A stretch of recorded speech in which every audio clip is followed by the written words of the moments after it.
Welcome back to the Final Whistle, Surrey FA's official podcast, where we dive into the people, stories, and ideas that shape football across our wonderful county. I'm really excited by today's guest, Tom Cope, who is head of youth football at South Park. Not only did Tom lead his side when he was first team manager to the 23-24 Specsavers Surrey Senior Cup, but he's also launched a brand new coaching school, SP9, all about turning centre forwards into goal scoring machines. And as a goalkeeper, it breaks my heart. Tom's got some brilliant and sometimes challenging thoughts on grassroots football and why he believes that if we all come together and speak with one voice, we can make grassroots football an even bigger success. So welcome back to Meadowbank. Thank you. It's been a while. Good memory though. Very good memory. Very good. I've popped in a couple of times, but not for any long periods of time. So yeah, it's strange to be back.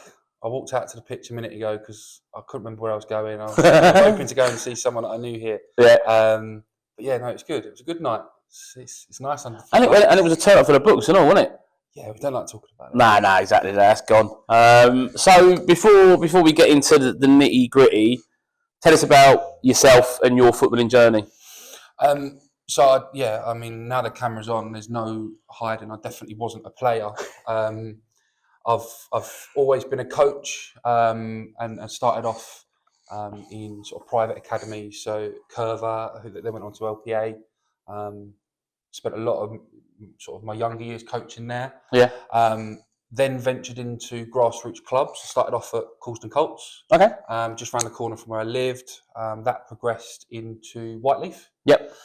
Spent a couple of years there managing the brothers team. From there, we took them over to Red Hill, which is where I then sort of started my senior football journey, I suppose.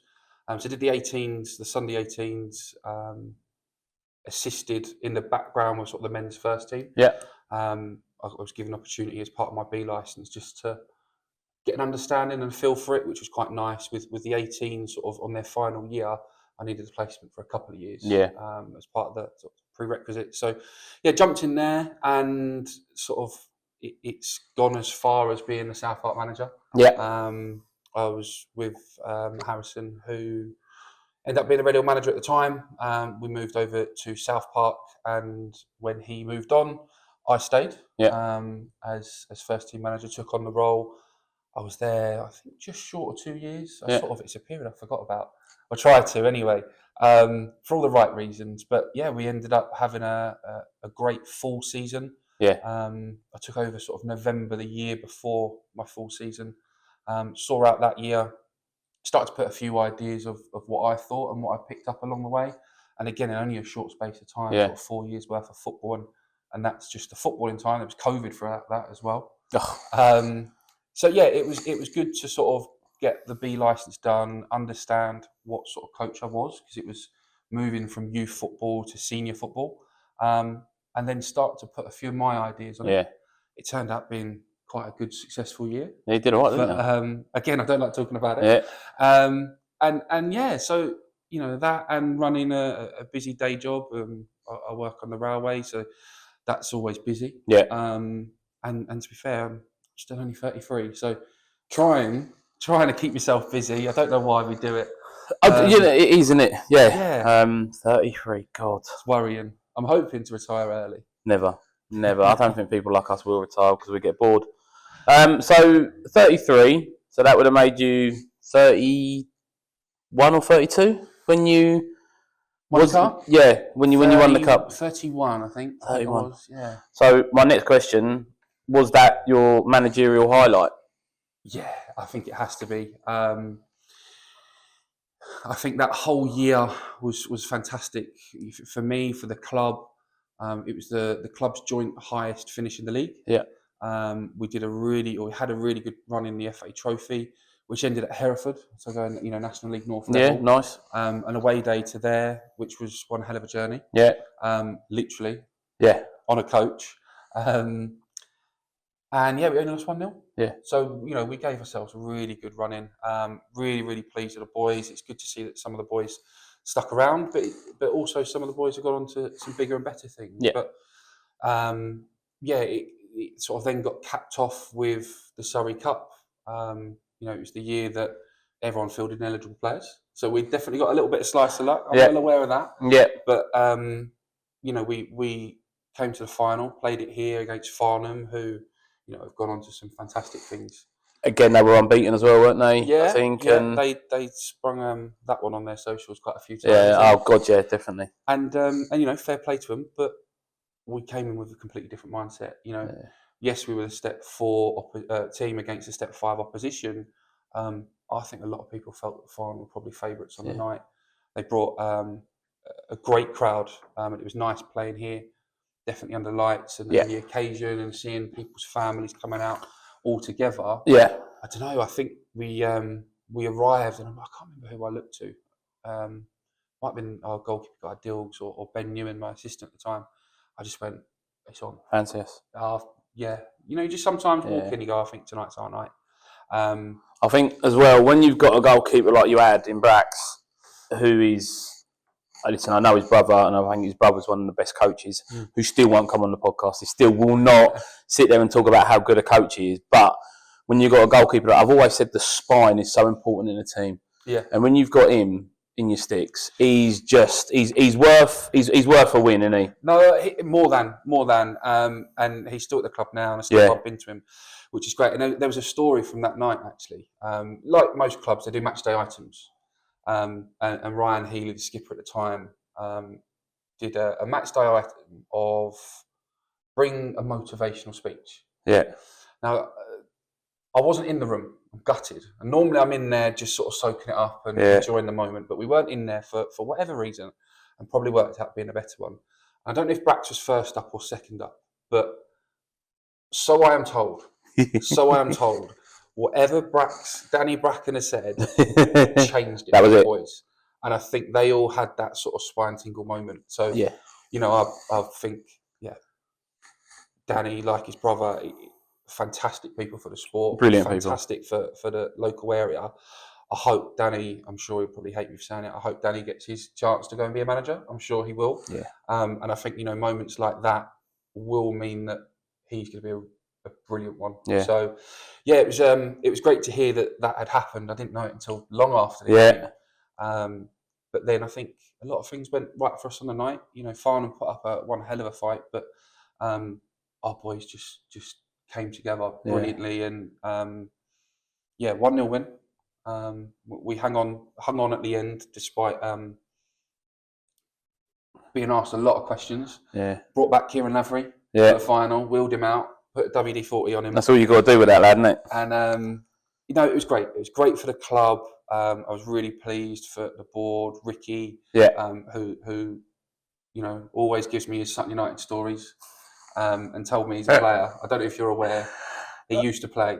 Just a bit, But no, good player and all. Apparently. Yeah, was a really good player. I haven't got a black and white TV. Old books, I think, yeah. No, it was, it capped off for the club a great year. But also, it was a chance to celebrate the club and showcase the club off the back of their work and hard work that they put in to sort of get that club to 3G and the battle that takes. So it was good to really give them a night to be proud of and a season to look back and go, and the rise of South Park as well. If you just look at them as a story, where they've come from. I remember my old man used to playing against them in what was years ago the old Red Hill League, and we're only talking sort of 20, maybe 30 years ago. Yeah. So that rise of going up and to see South Park now where it is, I think anybody who's ever been involved in that club deserves a massive pat on the back, because there were dark days. No, absolutely. I remember, I think it was the last game of the season, or the last home one, before they had the 3G. Yeah. The grass was horrible. It was bobbly. You had grass still then? Yeah, we'd just come in just before the 3G. Yeah. Put down. The grass was horrendous. Yeah. It was bobbly, and it was very much and no disrespect, there was no point investing in it because it was going to be dug up the week after. So everyone understood. And I think that there was a moment where we looked round and went, we can't wait for this 3G. Yeah. when we realised that one half of the pitch was cut and the other half was left a little bit longer, only because the lawnmower broke. And you just sit there and go, well, they're not going to go and replace that. Yeah, Hopefully that is the right story, but that's what we were told. Yeah, It was great for the club, and there was still are some amazing people there. Yeah. That have put one hell of a shift in Yeah. to make that club great and Yeah. make the club where they are today. And the 3G, 4G facility is given the club a new platform to go and push on now, which is great. No, definitely. So let's go back to with your manager's hat on. Who's been the best player that you've coached? Coached very early on when I was at Curver and LPA, with a player called Amari Hutchinson, who went on to play Arsenal, Chelsea, Ipswich, and recently moved to Notts Forest. Right. Amari, at such a young age, was brilliant, and I think everyone that coached him, everyone that knew him, said he's going to make it. He's going to make it. What age group? What age was he been? Oh, he was young, so we probably had him up to about under 9s. I'm going to say in and around that age. It was a long time ago. Yeah. But Amari was just a natural talent at that level. And it's nice to sort of look back and go, he's made it. I've worked with Bryant Belongo. Bryant was at Middlesbrough and is now at Bristol Rovers. He was in my brother's team and grew up with my brother, went to school. So it was nice sort of seeing him grow up and become the man and the pro level. And we also had Joe Haig. So Joe's brother Marco played for us at South Park. And Joe, I think, had just left Aldershot at the time. He was in Chelsea's academy. He'd been at England youth level. Oh, wow. So definitely been in and around it. Yeah. And I think he just sort of started to fall out of love with football after, whatever was going on in his world at that time. And he just came in for a couple of games. And a couple of games became a couple more games. And for the guys who were at South Park at the time, it was very much what's going on here? Yeah. Why is he coming in? And it was more just, that's what we're about at the South Park. Yeah. It's making sure that people enjoy their football and giving people an opportunity. And it's definitely a drop down for him. But Joe Haig was an incredible player. I remember an away night at Leatherhead. He just tore it up. Yeah. Absolutely tore it up. It was a different level. Yeah. Just watching him play. So really, really nice, really, really grounded lad, top bloke. His family are fantastic as well. But watching Joe, and he's now at Dagenham Redbridge. Nice. Sometimes you need to fall back. I think when you get to a certain age as well, if you've been in and around that academy, and I never was, I was very fortunate when I was younger, and everyone knows I played at Fulham when they didn't have any money and stuff like that. But that was until I was 13, and then away we went. I think when you've been in that academy system and you've been in and around that, and you may feel that you've not got what you deserve and stuff like that, you can easily walk away from it. It's then finding a club, a group of boys and girls who make you fall back in love with the game. Yeah, and I think they've got to understand who you are and what you're there to do as well, which is what our boys took on board. Really important as well. He just wanted to fall in love with the game. Yeah. We knew that it was never going to be a long-term thing, and if Joe wanted to go back into that level of football, that was all in his hands. Yeah. But I think that just goes back to the identity of the club, and the club are about, look, let's make sure that everyone gets their time, and it was a great little spell for Joe. Hopefully, he said it after, which is helpful. But no, as I say, when you look back at some of those players that you've worked with, it's nice. Rob Street, I've worked with very, very briefly. He scored against Chelsea last night. Again, you're just sitting up.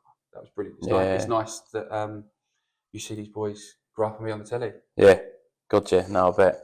So, obviously, you left South Park, but you stayed at South Park. Yeah. And then SP9. Tell us a bit about that. So it's a striker program, and it's something I've been thinking about for a long time, probably 4, 5, 6 years, but never done it. Always quite like just sort of being able to walk in, do my coaching and leave. Yeah. Doing it for someone else, or doing it privately for some youth teams. Yeah. With the day job, it was quite nice just to have that.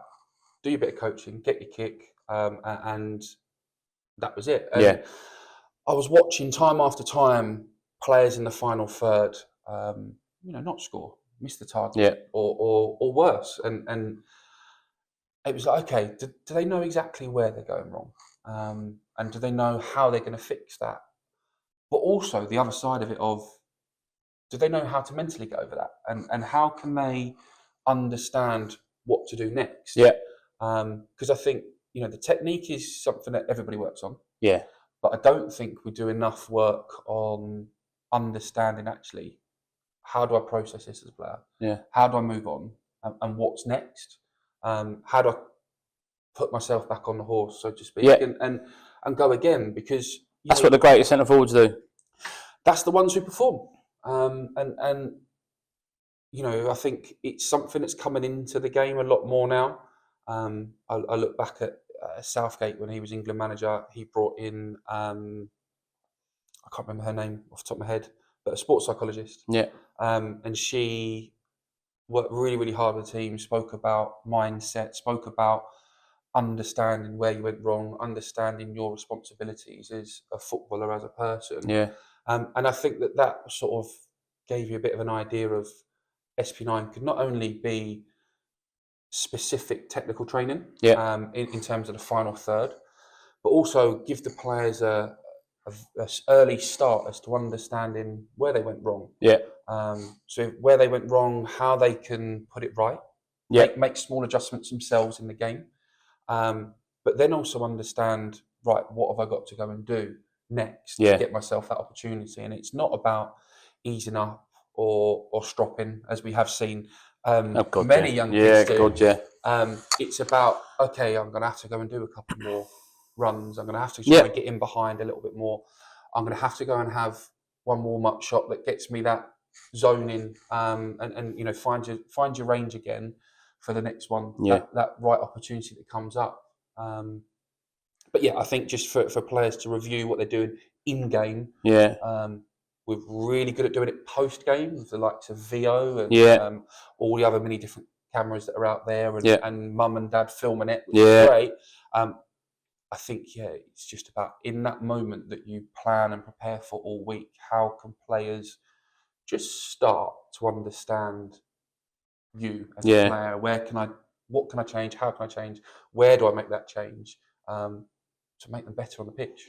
So, I think that's where it's come around. So we're doing Friday night sessions at South Park. And how do you? Is it invite or can people reach out? No, people reach out. It's on Instagram, SP9 Academy. It's designed to be smaller groups because I believe that you get better as a player when someone's interacting with you. And same as school teaching, isn't it? Absolutely. I think players who want to be there. Bearing in mind this is additional. They're the ones who have got that a little bit extra drive, and mums and dads will always want to push. We understand that, but the ones who really want to learn are the ones that want to ask questions and that want feedback. And we're seeing a lot of that now. So my idea is, I want groups of 6 or 7. I want a trusted, qualified coach that knows how to work with players both technically, but also start touching on that mental side of it, and how to push through some of the problems that you do get on the field. There's the light. There's the light that goes. There's the light. Start waving. So Friday night sessions, they're going really well. We've got about 17 signed up, and I've only done them 3 weeks now.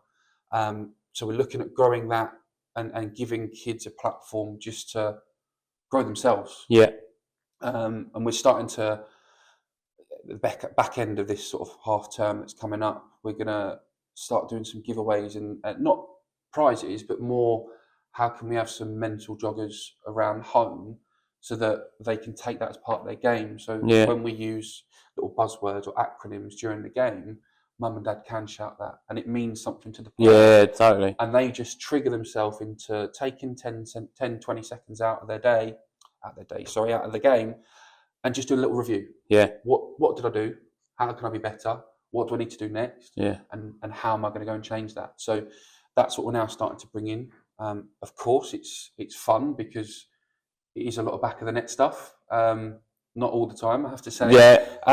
But it is back in the net, so it's fun, but it's also going into some of the technical detail.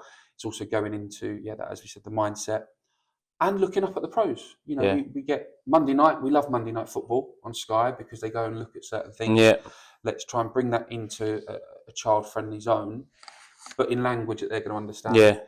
And relate it back to pros. Yeah. People, the aspiration, isn't it? It's the dream. The ones that they can sit and watch. Yeah. The Beth Meads, the Haalands, those players that you can sit back, look at, watch, and go, actually, I've understood what they've done there and why they've done that. And yes, there's a bit of reflecting, but also there's a little bit of, actually, I can do that now. Yeah, because we use it. So with the lot that I coach, we use VO, and what we also then do is embed some clips when we're sharing it off with the parents to share with the kids. It's because that's the way they learn. Yeah. So it for me, I've got two unbelievable centre forwards, and they're rapid, but their movement off the ball is a bit sort of slow, and they're more sort of reactive to the pass rather than making that run and then expecting the pass to come in. And it wasn't until I showed them a video of what they did and then compared it, because I think Haaland's movement off the ball is phenomenal. And I said, right, this is what you do. There's your video. And he goes, yeah, it's all right, I got the shot off. And I was like, yeah, no, but watch what Haaland does. I said, he starts moving straight away, the ball has got the ball, because he knows he's going to be on the half turn. And I sort of said, no, I know our centre midfielders aren't Kevin De Bruyne, but if you don't make that run... Absolutely. But until they see it firsthand, then they're like, oh, God, yeah, that makes sense then. I think it's things like, we talk about double movements. One movement to create space, second movement to go and exploit it. Yeah. When you look at some of the pro players and they're making the third movement, they are looking 2 or 3 steps ahead. Yeah. And I think when players can identify that through YouTube, through Match of the Day, through whatever platform they're watching it on, and then can reflect back on their own game and go, actually, I'm really close to doing that, or I've done that in certain aspects. It's really nice to watch them go, oh, I've got that. Yeah. I know what that means. Yeah. And that's then growing their technical competence. Yeah. And hopefully, in turn, that increases their confidence. Yeah. So, it's exciting. I'm hoping that... You're just going to stay as centre forwards? For now, because I think that's what I've been thinking about for the last couple of years. Yeah. And that's what I've been planning. Of course, we have all the half-term camps because that's what kids love as well. Yeah. And it's more platform. Trust me, parents love it as well. They can drop off. We've gone down to £15 a day. Is that it? Absolutely. I think, at South Park? At South Park. Wow. I just think, look, let's make football affordable. And the ones who want to push on, it's just about finding the right platform for them. Yeah, totally. And there are so many fantastic companies and coaches and football clubs that do very similar things. I think that every child will find the right coach for them. Yeah. And I think, parents have to be open-minded to go in, does my son need or daughter need someone new? Yeah. Are they still being challenged, or what is the new challenge for them? So that's what I think SP9's about, and it's not about replacing, it's about adding to, and looking at the individual rather than the team. Yeah. You're inspired by the goalkeeper coaching sessions that you see across the county, and I've just gone, what happens at the other end? So it's exciting. So, good. No, brilliant, perfect. So we had a bit of a chin wag at one of your summer tournaments. You put on an amazing array of evening tournaments and summer tournaments down at South Park, and we got heated's the wrong word, but we got into a bit of a discussion about grassroots football, and it was the reason why I wanted to get you on so we could talk about that, because I think some of the points that you've got are game changing, but so simple. So obviously, I'm keen to sort of hear from you reference to how you feel grassroots football can actually be improved. I think it's a never-ending answer. I think grassroots' biggest problem is funding. Yeah, and a lot of it is self-funding by clubs, by individuals, by great-natured companies. Yeah. And for us, tournaments is that one. Yeah. To go back to what we did with the tournament, we wanted to give the girls specifically their night. Yeah. Previously, we've had boys and girls tournaments mixed in at the same time on the same pitches. Yeah. And it's great. It makes best use of the facility at the time. But we found that girls didn't really enjoy it or express themselves. And giving them their own platform, their own night, and change the feel about it meant that we can engage a little bit more and tailor it to their needs. Because it is slightly different. It's the same game. The goalposts don't move. And the ball's still round. But the differences are huge. The boys have a different approach to football. It's very gung-ho and boisterous and jump especially on at certain ages, isn't it? Absolutely. And we wanted to give girls their own night and give them the credit, the environment that they deserve. So we split them, which was great. The feedback from it was really positive. So we hope to continue that again for the summer coming. But also that when we spoke about how grassroots needs to sometimes come together, you go to all these clubs and you see teams turn up at your own ground and you sit there and you lose 3 footballs and you gain 3 footballs and you don't realise it, but everyone's got the same footballs. Everyone's got slight different colour or a different pattern. And I just sat there and thought, I wonder how much buying power gives grassroots clubs. You know, I think we spent, it's in thousands, how much we spent on footballs, bibs, cones. We've got great relationships with companies that do give us some great deals. But I just sat there and wondered that, you know, if I'm buying 500 and a club up the road was buying 1,000 and another one down the road was buying 300, I wondered how much savings could be made. I wondered how much, what's the word I'm looking for? How many other good things could have been done with that money? And if that was about using that money to sponsor a player, to give someone who is underprivileged an opportunity to play, or if that was about putting some extra development sessions on for players or for the coaches, that money saved just by having some sort of alliance, some togetherness between local clubs and going, we're all going to go and buy the same footballs. Probably from the same organisation anyway. And what could be done now? Some of the mainstream companies that sell equipment might sit there and go, Tom, it's just not there. But I don't think you know until you try. And I'm sure, you know, if you just look at footballs, that's one thing. But if you look at bibs, cones, mannequins, poles, the lot, let alone training kits, match kits, you know, there's so many things that we all buy and so much, you know, our biggest outgoings, not only, I suppose a lot of clubs has got pitch hire and facility hire. So we're blessed on one side, but then everyone still has the same amount of outgoings for kits. And I thought, it'd be really interesting and to get people's ideas on coming together, looking at what can be done or can't be done. And just going with, look, there's something that could be done here that would benefit others in another area. That's all it is. You know, I mean, and even you mentioned there, you know, I mean, if you are saving a certain amount of money, could that then free up for you as a club to be able to invest in the VO to then take that to that next level? And I just think that when we spoke, I was like, I'm sure there's a bit of meat on that bone because it makes perfect sense. You know, I mean, one of my sponsors, Chemex, part of the Euronics buying group, they get the white goods and stuff like that, but it's because they're part of that bigger buying group, and that's all that you're talking about doing. Is setting up a buying group where you're buying 10,000 footballs at the start of the season, and they're going to be distributed, but you're buying them. Even if you're saving £1 on a football, it's still. But £1 across 500, I don't need to do the maths. But it's an opportunity for someone. Well, I think you've nominated yourself, mate. I think you've got enough time on your hands. Well, yeah, possibly, but don't tell the missus. No, I think you're right. It's got legs. I think it's something that when we all look at what we're doing as chairmanship or head of sections, we're not competitive. We all want the same thing, and I think that's very consistent.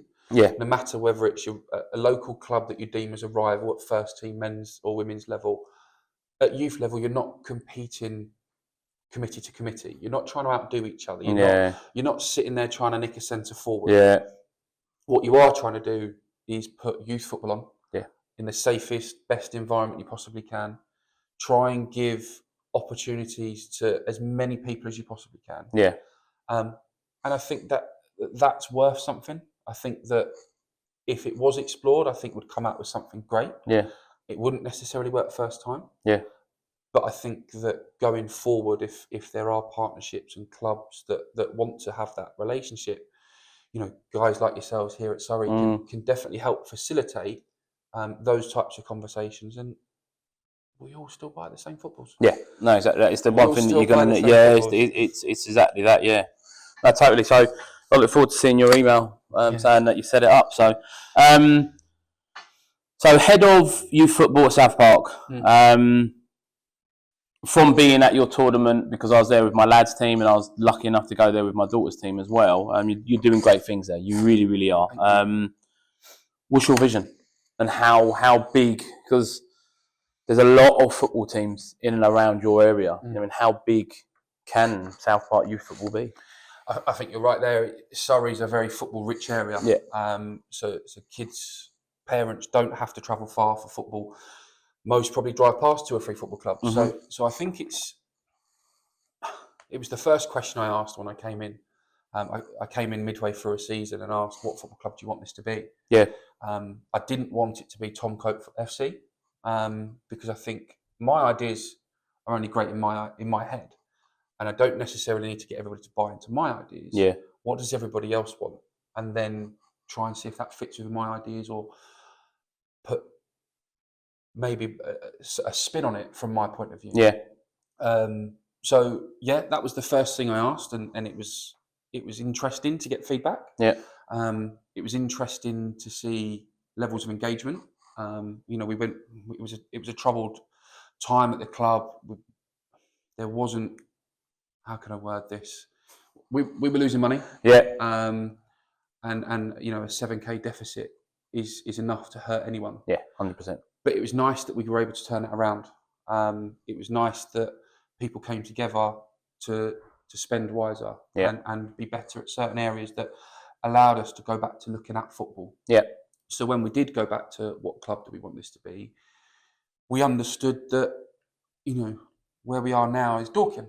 Dorking deemed as a brilliant football club with football for a huge amount of children, both boys and girls, and that are deemed in really high regard. And there are other clubs local to us and across the county that would be probably deemed more grassroots and more, if entry level's the way that you want to word it, then understanding that's what the level of player that you're going to attract. And finding our gap in that, I think, was important, and understanding who we are, understanding, do we need to change that? Do we want to change that? And then reminding ourselves that we've got this facility. An amazing facility that a lot of clubs are envious of. Yeah. A lot of clubs are working hard in the background to try and get themselves. So also trying to match that. Yeah. As a club, just raising standards. Yeah. We've done a huge piece this year on putting all managers in matching attire. Yeah. Which I know sounds sensible. Creates a uniform, doesn't it? But it does. Yeah. And it creates a sense of responsibility to be wearing it. And, when I was a first team manager, it really, really frustrated me that we had mascots turn up to a game and the kit that they wore and walked out with the players was different. Yeah. And I felt, yes, it's South Park, but then they used to just run off and that was it, done. Yeah. And it was frustrating that we didn't have a club kit. Yeah. It was frustrating that the managers on a sideline, you couldn't necessarily pick out and go, that's the coach, that's the manager. It might have been a dad in boots or jeans or everything that becomes just sort of part of the norm at grassroots. Yeah. So I think when you look at what club we want to be and the facilities that we've got, we can be closer to a club like Dorking or like Sutton, the big hitters at youth level in the local area. Yeah. I'm not saying we're going to be them. I'm just saying that we can make ourselves far more professional. Yeah. We've done huge amount of work, the committee, Steve, Lisa, Garbs, and that's just a few, but they have worked so hard in trying to create a safer environment for the kids. Yeah. When I inherited the role, there was very, very little structure, very little club policies and processes. And with my day job, it's something that I'm familiar with and understand, if we're going to do something, let's have a framework to work against. Let's not just going It's so important, isn't a it? different direction Yeah. every time. Yeah. You know, that there's so many times that decisions were made off a fag packet and never written down or never recorded, and Yeah. that doesn't make them a bad decision.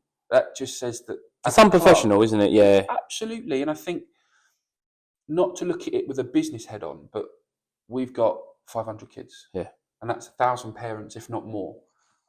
They're all members that at one stage might ask a question of what is going on? Yeah. What are you doing about this? And Yeah. as a committee, as a head of section or chairman, we need to be able to answer that. Yeah. And let's not have an answer instantly.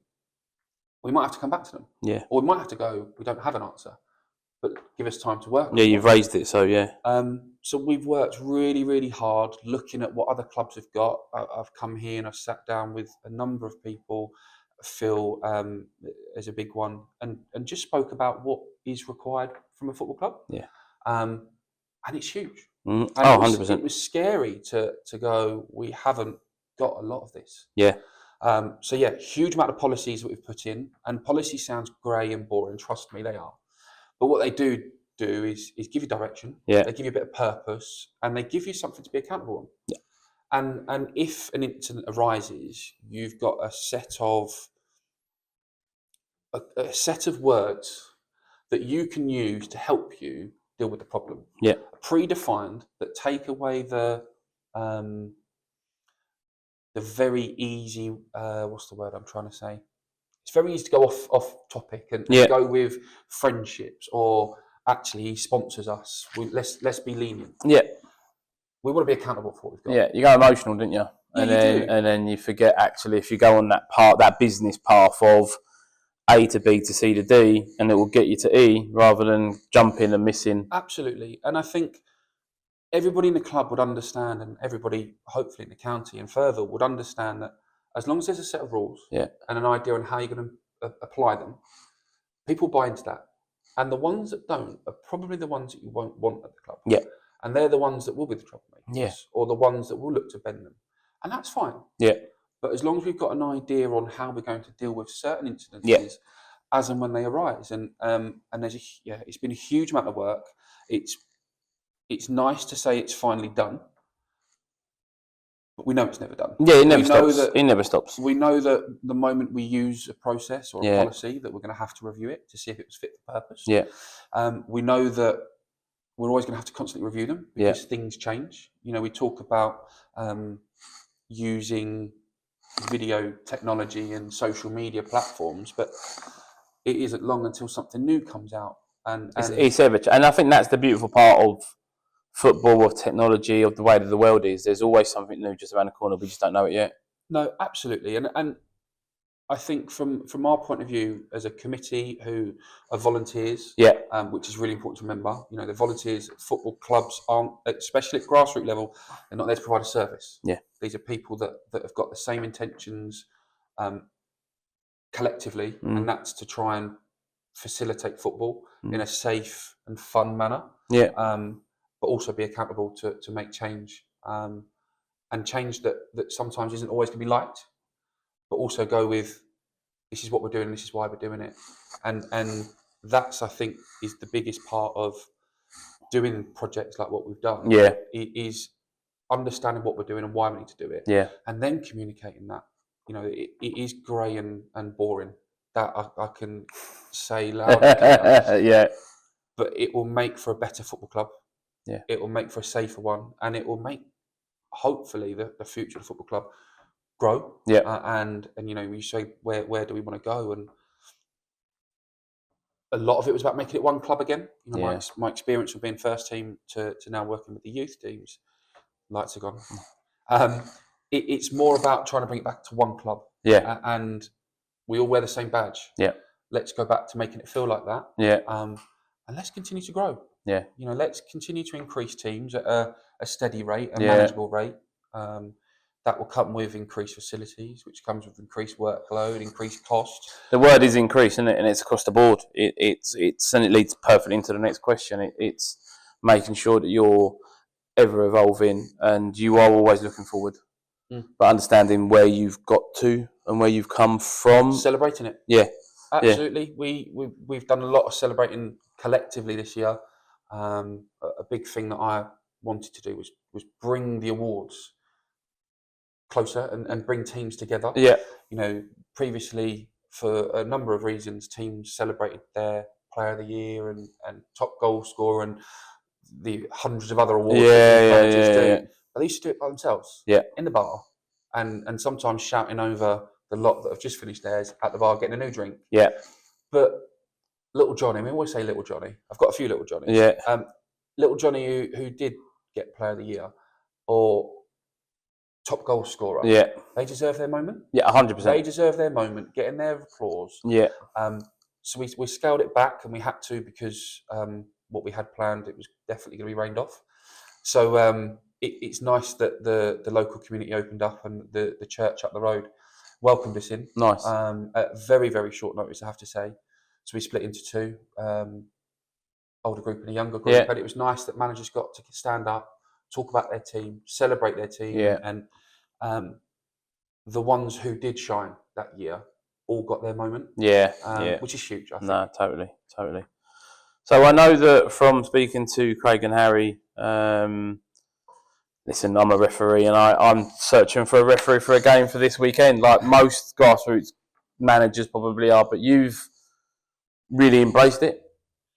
Reasons behind it, you know what I mean? Is it because as a grassroots coach, you know the frustrations, or there's a lot of kids out there that potentially could pick up refereeing if they're moving away from football? Yeah, I think when I started football, I started at 14 and doing little kickers. It was really young. Yeah. But it taught me so much. It taught me to have easy conversations, difficult conversations, parent conversations, grandparent conversations.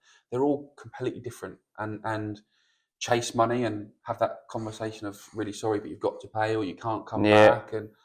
And it allowed you to push on and push through it really, really quickly. Yeah. And I think refereeing is exactly the same. You know, managing your fixture, getting appointed, having all your stuff ready, because it isn't easy. You can't just rock up. No.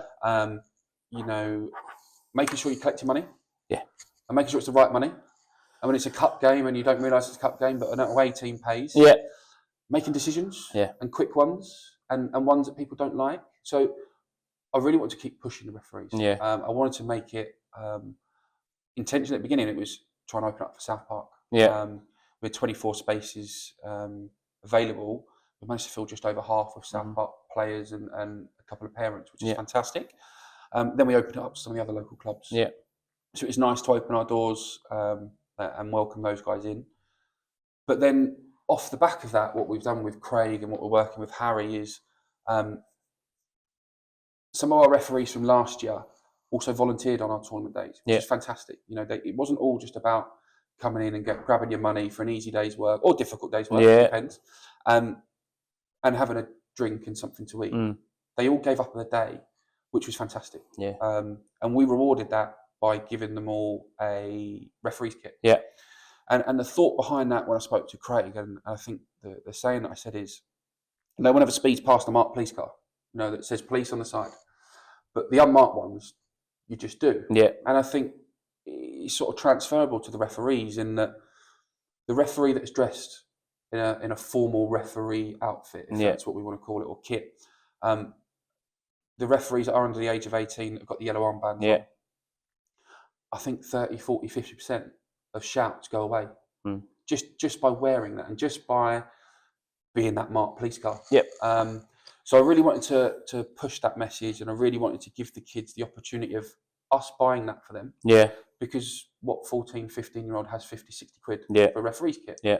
But if you want to give us some of your time to help us run this event, we'll give it back to you in something that is tangible. You can touch it, you can feel it, but also help you in what we're facilitating, which is refereeing. So I think in turn that will hopefully help reduce incidences. Although I'm pleased that we haven't had any. I think in just over a year now we haven't really had any incidences. But we've also worked with Harry, and Harry's arranging for us to have a mentor come in. Yeah, brilliant. So just to give some feedback and more technical knowledge from the refereeing point. Yeah. From someone that referees can look up to. Yeah. That isn't a dad or a Yeah, coach 100%. or a chairman. Yeah, Because we do look at it with rose tinted glasses, of course we do. and we've always seen a home ref. Yeah, But having someone that referees can go, actually, yeah, what would you have done here? Yeah. Or I had this problem. Or just someone going, you did really, really well there. yeah, You know, feedback for a 14, 15-year-old referee is going to really put them in good stead yeah, and hopefully make such a difference to them. So, yeah. And it Yeah. can make or break them. no, it can. You know, And just getting that right mentor, getting that right coach, whether you're a ref, whether you're a player, it's so important. And finding that right mentor or coach. yeah, I think we're very good at coaches at doing personal development. You know, whether that's through YouTube or CPD events. Yeah. You know, for referees, what is there? Yeah. You know, is it as accessible? So I'm thinking, actually, let's bring that person to the Yeah. club. But we're also doing that with our coaches. There's a lot that we're trying to do at the club to do coach development. Yeah. I shouldn't have said that. Someone coming down from a Premier League club who edit. Yeah, exactly that. Yeah. We've got someone coming down from a Premier League club to work with us on how do we get from VO to a session. Yeah. Which sounds crazy, but what do you look for in your VO, and how Yeah. how can you make the most of it, and how do you then go and put that onto a football pitch with cones and bibs and footballs? And you know, these guys are parents. They're good coaches. Some of them are great coaches. Yeah. But they're also full-time parents. They're full-time workers potentially. And they're running late, and Yeah. they've only got 3 footballs, and one of them's flat. Yeah. But how can we give them the best opportunity to go and be the best coach, the best manager, the best inspiring leader for the kids? And some of it is making it fun and engaging, and some of it is going technical. And VO and every other type of camera, they're all out there. Yeah. But how can we give that coach that head start on going from VO, going from some sort of footage into planning a session and then delivering it? And that's just one of them. We're talking to a few other people about, you know, just how do you plan a session? Yeah. How do you adapt a session from something that you've spent all week planning? Yeah. And only 8 of the players turn up out of the 12. Yeah, and the missing one that you need is always the one who either is late or doesn't turn up, and you're like, oh, I've built a session around you. Absolutely, and you know, I can give my ideas, which are valuable to some, not all. Yeah. And people can bounce off others, and we can bounce off YouTube and Yeah. every other platform.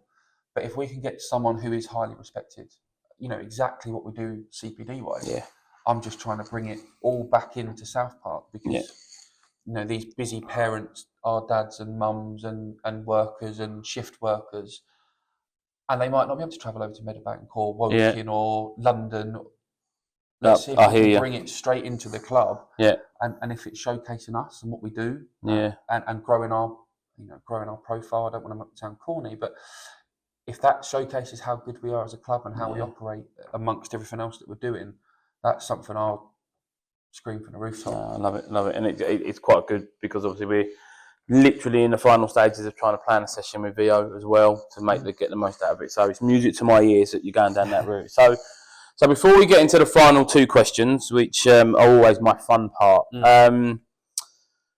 we've touched on your amazing facility that you've got, and I know that your team there take huge amounts of care on it because you have to. I see what the guys have to do at Meadowbank to keep it in such good condition. But I know that you've got a few frustrations with visiting teams that come.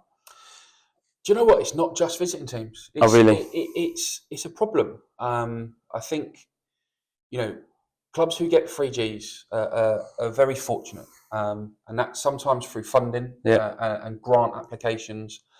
They don't appear overnight, and you know, the coaches that coach sometimes hang around at clubs once their kids are off to university, and they become secretaries, treasurers, but they're all coaches at one stage, and they've all stuck around because they love what they're doing. They buy into a football club, and these people have spent countless hours and sleepless nights getting the fund applications in. So yes, it's volunteer work, but I don't want one set of volunteers poo-pooing another set of volunteers' work. Yeah. You know, the 3G costs a huge amount of money, and as I say, we are extremely fortunate. But it's then equally as frustrating when someone steps forward and says, "Yes, I'll run the line," because there's no one else that'll do it. Yeah. And we've all seen it, and we've all done it where we're going to be the last one out the car because it's really, really cold. Because I know that I won't have to get the goals out, or I won't have to be the lino. Yeah. But the dad or the mum who's got wellies from the dog walk or work boots because that's just where they've come from, they're the ones that are unfortunately ruining the pitch. Yeah. And I've had to ask the question of, well, what does a trainer do? And you try and get into the boring technical bit, more just for my understanding. Yeah. But the bottom line is it does ruin the pitch. Yeah. And if that's meant to last 15 years, if after the 10th, 11th season, that is now not playable. Yeah. Unfortunately, it's us that will have to find that, and it's not going to be the parent who kindly stepped forward to officiate or assistant referee, or the parent who's also the coach who hasn't got a pair of boots. I'm just trying to see what we can do as a collective group of clubs who use these facilities. Yeah. Schools as well who hire out their facilities, but also the football leagues. Yeah. And it's almost sort of calling people out and saying, right, what support can be given? Yeah. What can be written into league rules to say, look, if you've got a 3G, respect it. Yeah. And I don't think anybody has any issues in respecting a 3G. No. Or accepting the amount of hard work that's gone in to get it, or the upkeep of it. Yeah. The amount of times I hear, oh, good, we're on the 3G today. Or, oh, wow, isn't this amazing? Yeah. Or, I didn't know it was here. They're all the comments you hear. Yeah. And we can put out as many boot boxes of emergency boots. We can put out as many signs. Yeah. But we're still going to see time and time again. And it would be interesting to hear what people think. Be interesting to have some continued conversations with Surrey FA and the football leagues that we as grassroots clubs operate in, to say, actually, this makes grassroots football. Yeah. We all had images of playing on boggy pitches, and I think a lot of clubs are moving towards 3G, which is fantastic. Yeah. But collectively, what are we doing to protect them? Yeah. Because otherwise, as quick as they go up, they'll be coming straight back It's down. that upkeep, isn't it? You know what I mean? Look after it, protect it, and it will last you longer. It's like I look at the pitch out there. The huge amount of work that Jamie and all of the facilities team do to make sure that it stays at its FIFA grade that it needs to be at is unbelievable when you actually consider the amount of footfall that gets. Yeah. And I think it's just be respectful to 3 and 4G pitches, please. Because if you don't, they'll just go, won't they? And because clubs just won't be able to afford it anymore. And that's the thing, how much, 50, 100 grand to go and do a relay on the top surface. I haven't got that one. You haven't got that yet? Not yet. No. SP9. Yeah. But exactly. It's really important, and we've all made good use of them, training on them, playing them. Just respect them. We all want more. Yeah. We all want more, and if respect is what can be shown to it, and clubs like us and others that have got them, and clubs that are getting them come together to say, actually, this is going to be the standard that we require. Yeah, it's almost like a charter, isn't it? If you've got it, respect it, and if you don't, then you won't. I remember being over at Ringmar. Yeah. Lovely 3G, lovely facility, and getting told that I could not coach my lot because I didn't have a pair of boots. And people understand it's okay to be challenged on it. And I think that's a big part of it. Yeah. Of, why are you being so busy? Yeah. Why are you being like this today? Oh, I forgot this. Oh, I forgot that. Yeah. And my dog's eating it. Yeah. I get it all, but I didn't like it when I got my poles and just stuck them straight in the ground, but that's another conversation. That's another conversation. Yeah, it's a big thing. And I hope that there is a slight change on it. Yeah. Because we all make good use of them, and we all want more of them. Yeah, no, totally. Yeah, I know that Emma Barnes upstairs will want you to look after them as well. So I think it's all clear that Tom's got high hopes, not just for South Park, but and that's the beautiful thing. It's grassroots football across Surrey.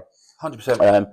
So we now get into the final 2 questions where we find out a little bit more about you. So obviously for me and for the team upstairs, sadly, discipline cases continue to rise year after year. And if we were to give you a magic wand, what would you do to try and improve sort of discipline?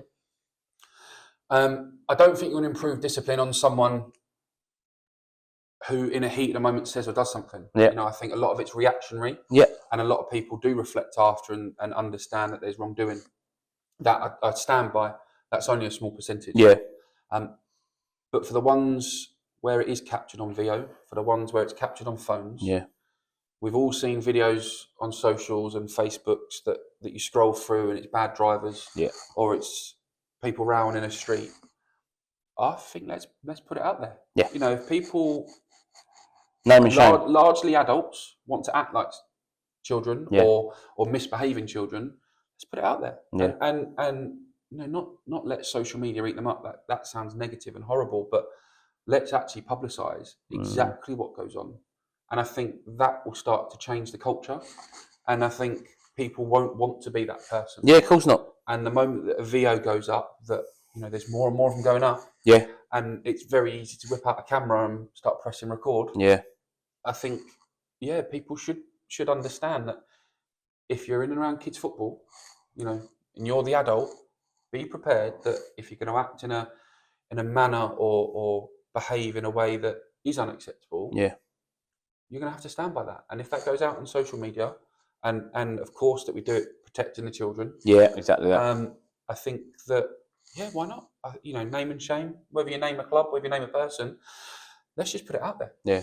No, I will relay that up to David and the discipline team. But yeah, I agree that it gets to the point where if you continue to try everything, there's no harm in trying that as well. Absolutely. So, and then the final question, which is my favourite, dead or alive, what 3 people would you invite to your dinner party and why? I was umming and ahhing about this. Everyone does. And I was chatting in the office this morning about what on earth do I do? Do I go a little bit sensible, or do I go for sort of a slightly more funny one? Yeah. And I've settled on the funny one. Good. I've settled for fireworks. Okay. And I'm trying to put in a room Vardy, Jesus. Roy Right. Keane, Wow. and Bullard. And sit back, and watch. And just let them go. And put a little camera in. Yeah. And I think, yeah, well, I just think it'll be brilliant. Just team up Vardy with a Red Bull. I think. And away he's off. I think it'll be Vardy versus Bullard. Yeah. And Roy Keane just chipping him. Yeah, 100%. And yeah, I just think it'd be brilliant to watch. It would be gold. There wouldn't be much food. Well, it might be, but it'd be thrown all over it, wouldn't it? Yeah, it will be interesting. Yeah. No, brilliant. Well, there you go. You've heard it there. Them 3 in a room with quite an interesting trio.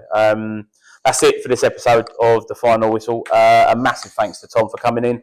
It's brilliant to hear all about your journey, your hopes for your academy, and obviously your vision to try and help as many clubs in Surrey not only survive but also thrive, which is exactly what we want. If you enjoyed the chat, make sure you subscribe to the Final Whistle podcast, and share it with anyone you think might like to hear it. We'll be back soon with more stories and more insight from people who love the game as much as we do. So until then, thanks for listening and goodbye.